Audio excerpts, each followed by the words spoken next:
Fadó an Éirinn, b'nós an éile Imbolg a cheiliúradh an gcéad lád a bhí Feabhra. Chreidtí éile ársa sa thairsiúil an ó mósta hecht an Earraigh. Na saolta sá, is le naomh Bríde shamhlaítar an lásá.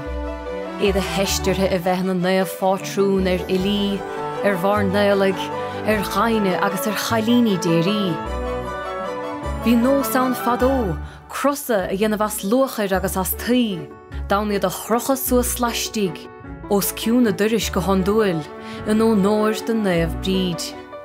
Chreidtí go snóch na crosa muintir an tí, stoirmeacha, tine agus bhróteacht.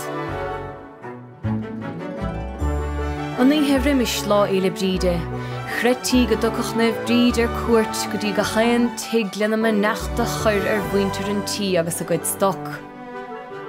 Dágtaí píosa iad a glas mó, le súil go leacach an naomh láimhir agus iad dul thar bráid.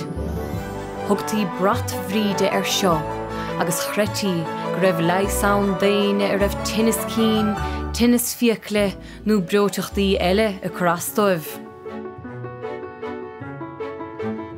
An trásad an mbliain, chiafán fedamór agus súlan toghige an spéir. Súla diaige nach fada go dúchach feabhas an aimsir. Gan é ní a dhéanamh tiniste ach luisteach an drá cho lua an Éirinn is féidir. Ba bha hánaí, gráinóga dhiiscinnta teachtamach chun a fáil, mar ba chóra é sin go mbeadh aimsir thaobhán sa le bhfad. In áiteanna gúnta Éirinn, Chreidtí go mbeadh tubaiste éigeantait dá gasfá rothair Lá Fhéile Bríde. Cuireadh an túirne agus an rothair le tríomh lá mar sin, Earraigh na hagala. Nó eile bhíoh cotíonnta an Éirinn fadó, ná bréaghrocht a chur tain Lá Fhéile Bríde. Daoine gliasta don bhéile I bheistas a bhí dianta as trí go minic.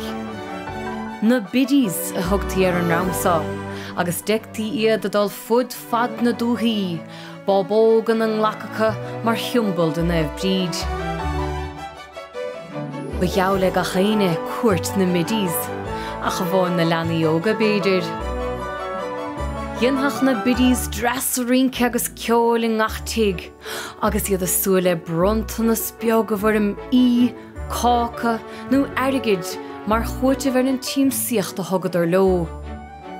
Tá gnaí fós naomh Bríde an Éirinn sa látáine bhain, agus aithne uirthi fud na tíre. Éad a cháilirthe a bheith flaithiúil agus cineálta, le daoine agus ainmhithe a raon.